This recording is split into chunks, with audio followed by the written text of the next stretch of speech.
A few moments সুরক্ষা নেই কেন অপরাধ পুলিশ মন্ত্রীর জবাব দাও। এই পশ্চিমবাংলায় মহিলাদের সুরক্ষা নেই কেন অপরাধ পুলিশ মন্ত্রীর জবাব দাও। এই হানিয়েস্টি মল্লিক হসপিটালে উন্নত মানের চিকিৎসার দাবিতে আইএসএফ লড়বে।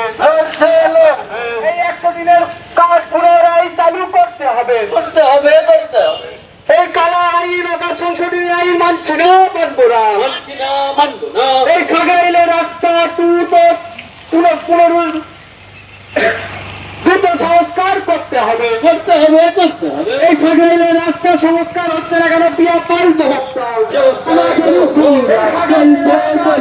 এই আমাদেরই সংগ্রাম চলবে। এই তুমি দেবে না তো এই সারা দিনের আরে জবাব তোমার দিতেই হবে। আরে দিয়েছি তো রক্ত, আরে সেই রক্তের বন্যায়, আরে সেই রক্তের বন্যায় এই অপশ্বাস নাই, এই আনিস খানের খুনিদের শাস্তি দিতে হবে। আরে আমার এই আমার বিরুদ্ধে বন্যা বললে কেন জবাব দাও। এই আমার ভাই আনিস খান কেন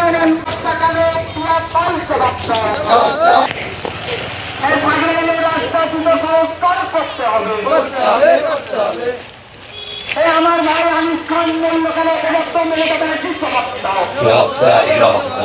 আর তিলোত্তমা বলল কেন পুলিশ মন্ত্রীর জবাব দাও।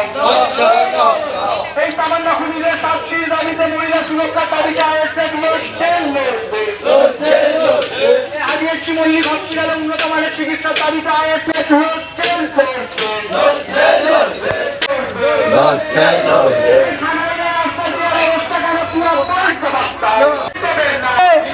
শাসক দলের নেতার বড় বড় ছেলেরা, বড় বড় নেতাদের ছেলেরা জড়িয়ে আছে। তাই আজকে তিলোত্তমা দিদির কেসটিকে এইভাবে ঘামাচে মনে হলো।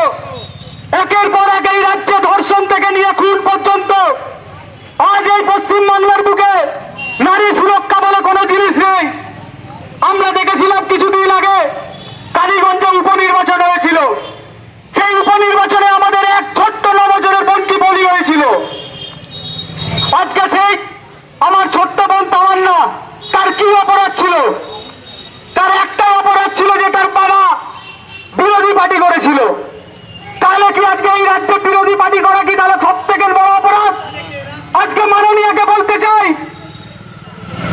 আজকে কি তাহলে এই পশ্চিমবাংলার বুকে বিরোধী পার্টি করলেই আপনি তাকে মেরে দেবেন? আজকে আমরা জায়গায় জায়গায় দেখছি কি মারছে তৃণমূল, মরছে তৃণমূল।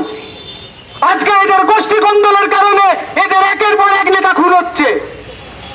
আজকে পুলিশ মন্ত্রীকে বলতে বোঝা যাচ্ছে যে আজকে এই রাজ্যের পুলিশ ব্যর্থ। আজকে এই রাজ্যের পুলিশ ব্যর্থ এই পশ্চিমবাংলার জনগণকে সেফটি দিতে। আজকে একের পর এক আজকে আমরা এই সাগরাইলের মানুষ রাস্তায় নেমেছি আইএসএফ এর ব্যানারে।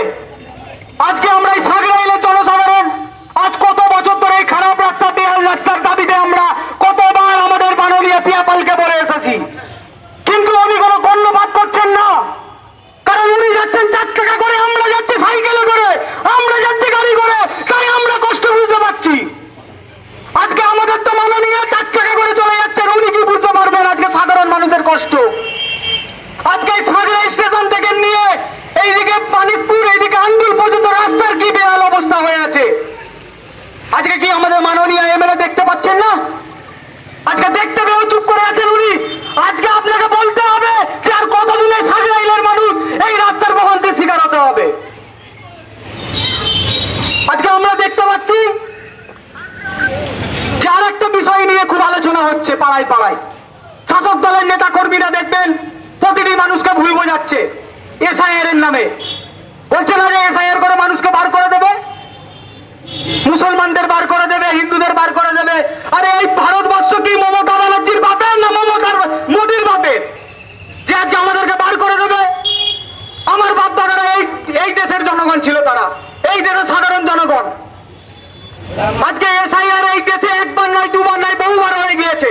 তাহলে আজকে কেন শাসক দলের নেতা কর্মীরা এসআইআর এর নামে গুজব চালাচ্ছে?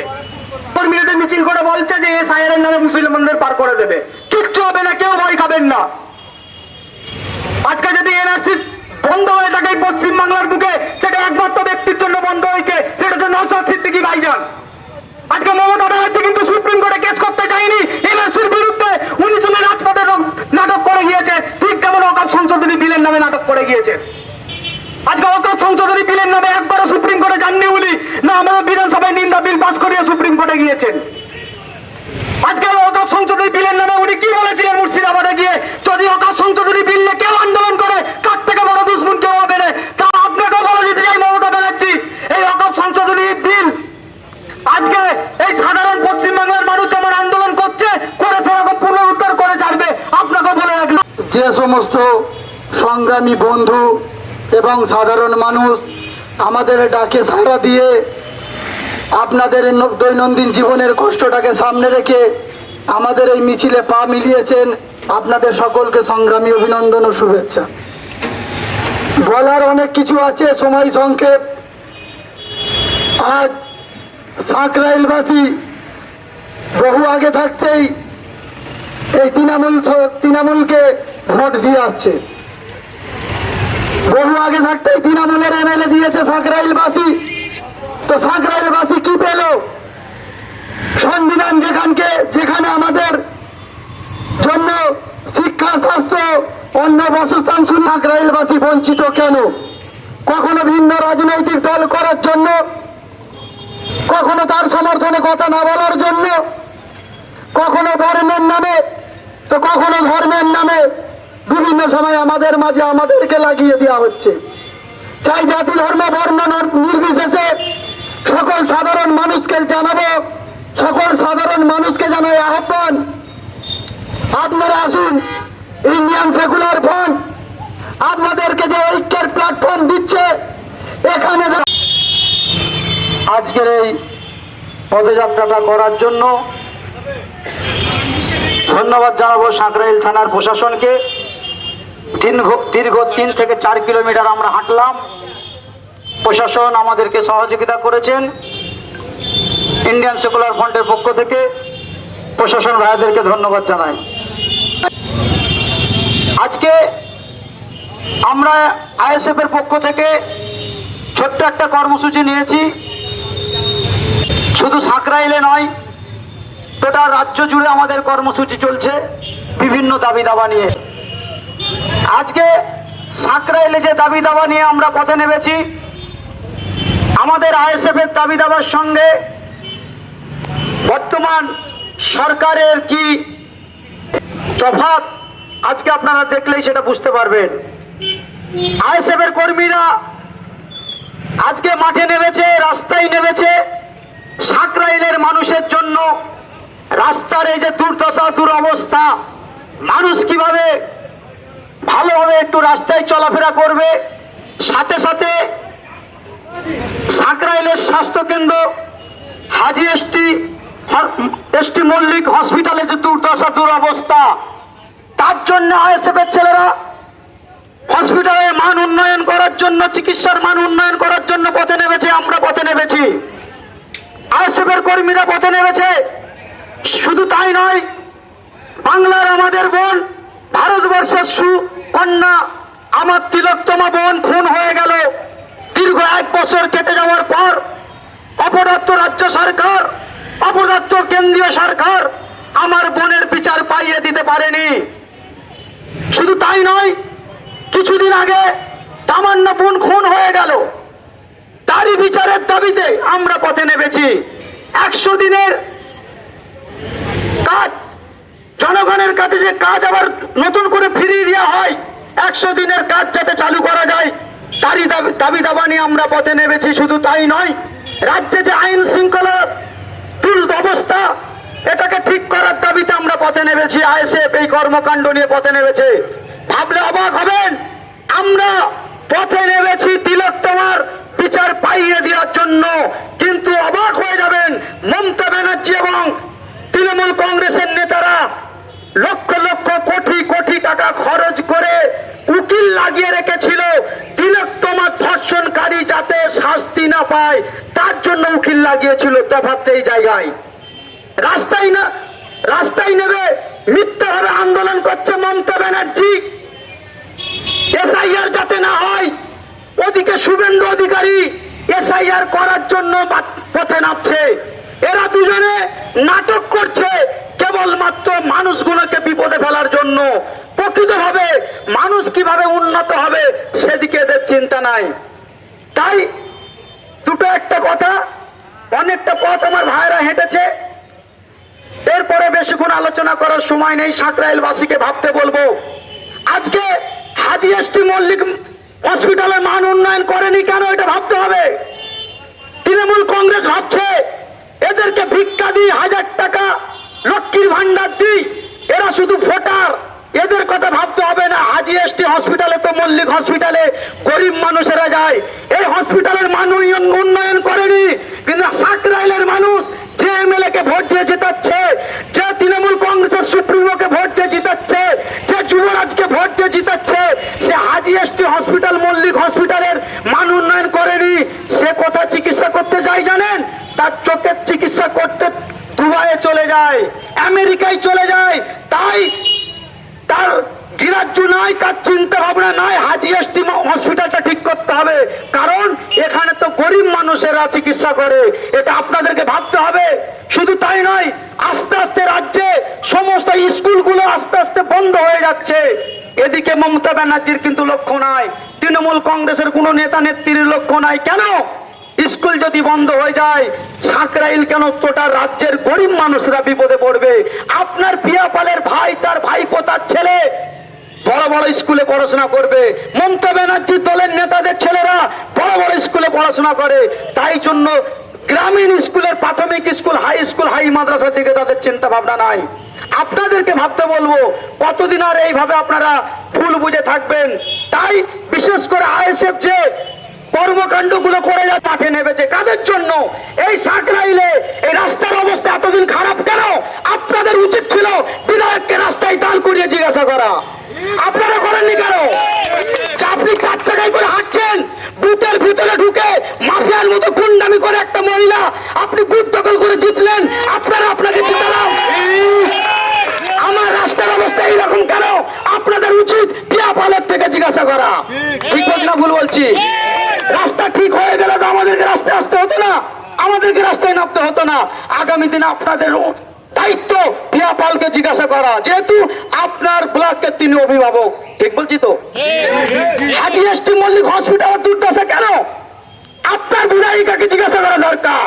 আপনি তো কলকাতায় চলে যান, বড় বড় মেডিকেল কলেজে, বড় বড় হসপিটালে, নার্সিং হোমে, আমাদের গরিব মানুষের, আমাদের মা বোনদের ডেলিভারি কেন এখানে হবে না?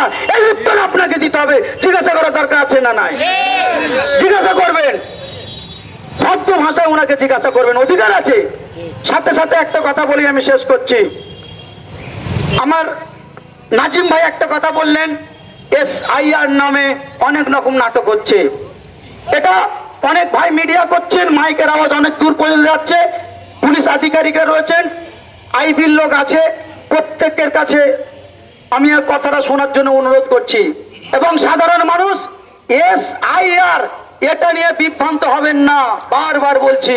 আমার দলের চেয়ারম্যান নওশাদ সিদ্দিকী বলেছেন, খবরদার এসআইআর নিয়ে এটা কিন্তু আপনারা বিভ্রান্তি হবেন না।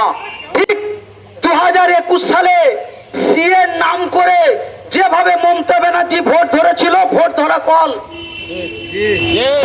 কল মোদি কিন্তু এই সুযোগটা করে দেয় প্রত্যেকবারে। সিএ এনআরসির হুচুক তুলে দিল, সিএ এনআরসি করে মুসলমানদেরকে তাড়িয়ে দেওয়া হবে, অমিত শাহ, নরেন্দ্র মোদী আওয়াজ তোলে। আর মমতা ব্যানার্জি তখন বুঝে নাই মুসলমানদেরকে এবং ভোট ধরা একটা কল আমি পেয়েছি, এই সিএটাকে কাজে লাগাতে হবে। মমতা ব্যানার্জি ঘোমটা মাথায় দিয়ে বলেছিল সিএ হতে দেব না, ওদিকে অমিত শাহ বলছে সিএ করে মুসলমানদেরকে তাড়িয়ে দেবো।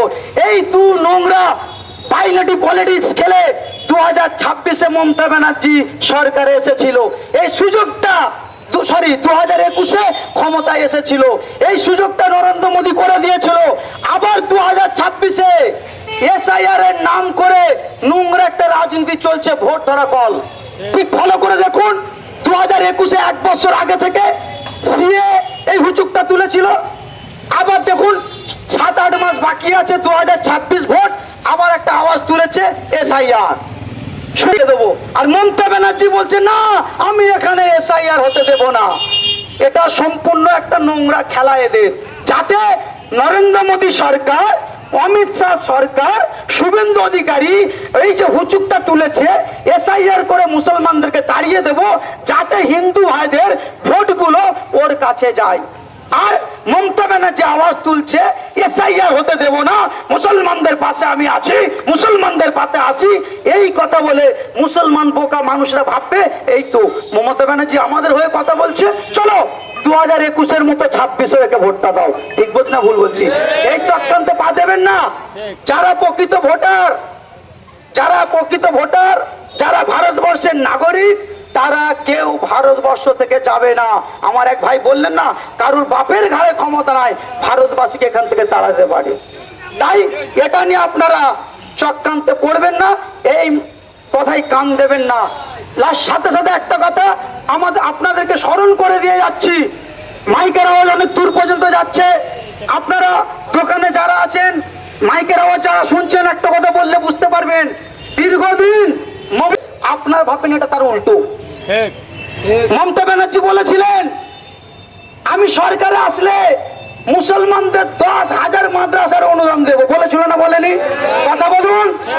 10,000 মাদ্রাসার মধ্যে একটা মাদ্রাসা দেয়নি। 23 থেকে 24টা মাদ্রাসা, 32টা মাদ্রাসা বন্ধ করে দিয়েছে। আবার বলছে 200-র উপরে মাদ্রাসা বন্ধ হবে। উল্টো হলো না? উনি বলেছিল আমার রাজ্যে মা বোন, মহিলা মায়ের জাত, ওদেরকে আমি স্বাধীনতা দেবো, স্বাধীনভাবে বাঁচতে দেবো, ওদেরকে সিকিউরিটি দেবো। ঠিক তার উল্টোটা দেখুন, আমার তিলকতম বোন মায়ের জাত, তাকে ধর্ষণ করিয়ে খুন করিয়ে দিল। তার বিচার পাইয়ে দেয়নি। কেন জানেন? খোঁজ নিয়ে দেখা যাবে তৃণমূল কংগ্রেসের বড় বড় MLA MP তাদের দামাল ছেলেরা এই নোংরা কাজে জড়িত আছে, তাই তিলোত্তমা বোন বিচার পাচ্ছে না। উল্টো হচ্ছে হয়নি। মহিলাদের স্বাধীনতা দেব, ওদেরকে সংরক্ষণ দেব, ওদেরকে সেফটি দেব। তামান্য বোনকে তৃণমূল কংগ্রেসের নেতাদের বোম মেরে খুন করিয়ে দিল। উল্টো নয়? উনি বলেছিল ধর্ম নিয়ে রাজনীতি করি না। উনি দেখুন মন্দির মসজিদ পুজো পার্বণ নিয়ে মেতে আছে। দীঘায় একটা মন্দির করেছে, বাড়িতে বাড়িতে প্রসাদ পাঠিয়ে দিচ্ছে। দেখুন পুরো উল্টো করছে না, করেনি?